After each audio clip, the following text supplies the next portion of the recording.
Belajar ya.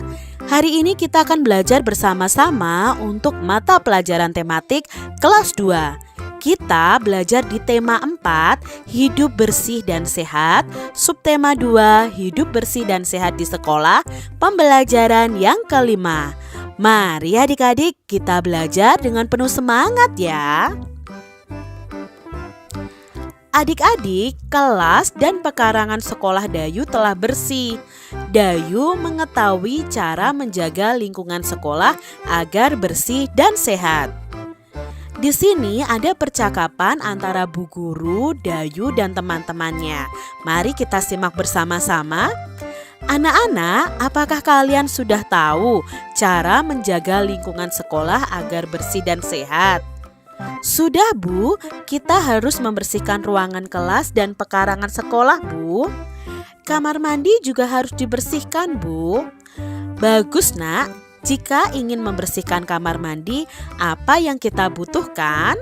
Kita membutuhkan ember, sikat, air, dan gayung Bu, jawab Siti.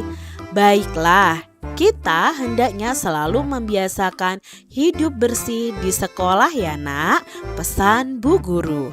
Adik-adik, dalam percakapan ini kita jadi tahu cara menjaga lingkungan sekolah kita agar tetap bersih dan sehat. Dari percakapan ini ada beberapa pertanyaan yang akan kita jawab bersama-sama. Apa isi percakapan Ibu Guru, Dayu, dan teman-teman? Ya, isi percakapannya adalah cara menjaga lingkungan sekolah agar bersih dan sehat. Bagaimana cara menjaga kebersihan lingkungan sekolah? Tentunya dengan membersihkan ruang kelas, pekarangan sekolah, kamar mandi juga harus dibersihkan. Apa saja alat-alat yang dibutuhkan untuk menjaga kebersihan tersebut? Nah, tadi yang dibutuhkan ada ember, sikat, air, dan gayung. Bagaimana pendapatmu dengan isi percakapan Ibu Guru, Dayu, dan teman-teman? Bagaimana pendapat kalian adik-adik? Nah, pendapat Kak Citra, bagus isi percakapan mereka. Kita jadi tahu loh cara menjaga kebersihan sekolah. Jika kamar mandi sekolahmu kotor, apa yang akan kamu lakukan adik-adik? Nah, kalau kamar mandi sekolah kalian kotor, kalian bisa segera membersihkannya atau bisa juga melaporkan kepada petugas kebersihan adik-adik. Alangkah baiknya kalau kalian membantu membersihkannya. Temukan kata yang dibentuk pada tabel dengan makna berikut ini. Nah, di sini ada tabel lalu ada maknanya. Kita akan cari tahu bersama-sama. Contohnya di sini ada wadah yang diberi tangkai untuk mengambil air. Itu adalah gayung. Nah, ini di sini sudah ketemu ya kata gayung. Yang kedua, tempat air berbentuk tabung. Apa itu tempat air berbentuk tabung? Ya, ember. Kita cari kata ember nih dalam tabel berikut ini. Ya, ini adalah kata ember. Ember itu adalah tempat air berbentuk tabung.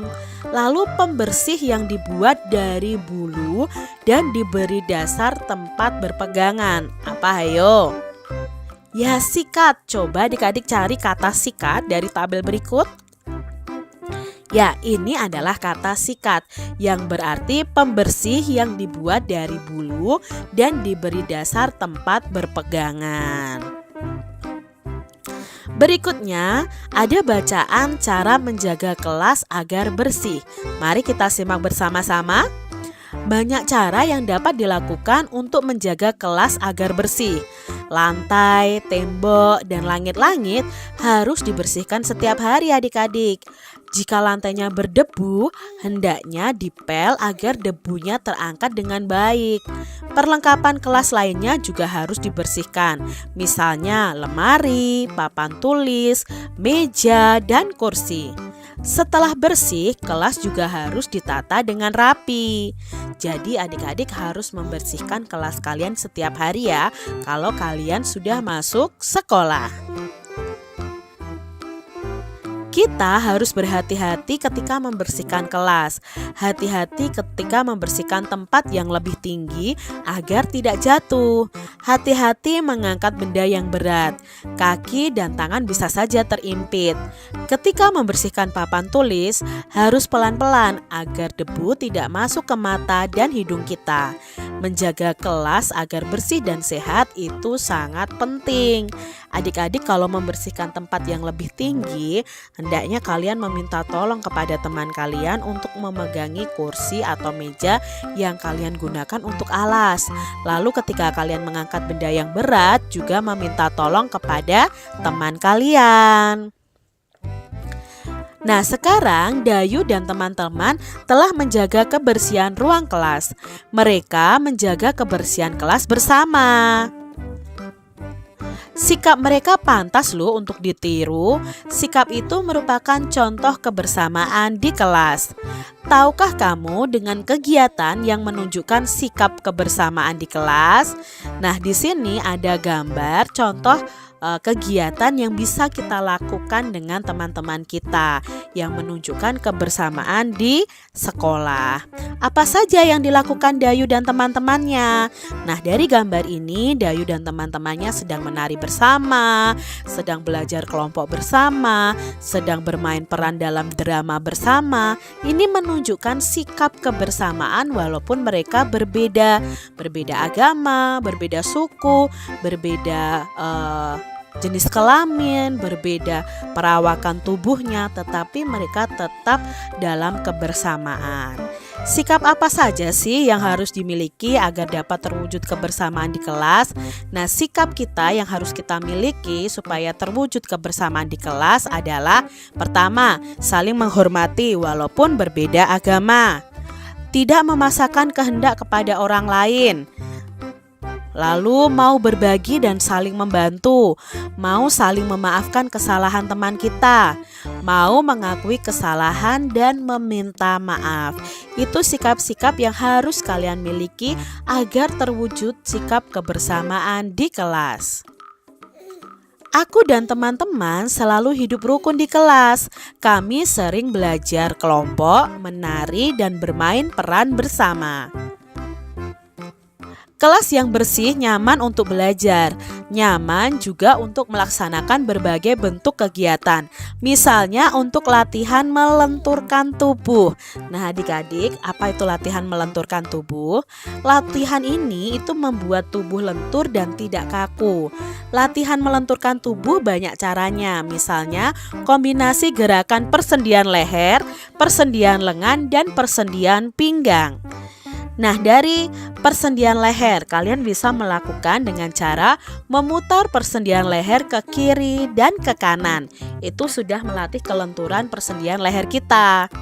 Yang kedua, kalian bisa melakukan kelenturan persendian lengan ya, memutar persendian lengan ke depan dan ke belakang. Lalu berikutnya ada latihan kelenturan persendian pinggang dengan cara membungkukkan badan dan meliukkan badan. Itu merupakan latihan melenturkan tubuh kita. Kalian bisa ya mempraktekannya di rumah kalian masing-masing.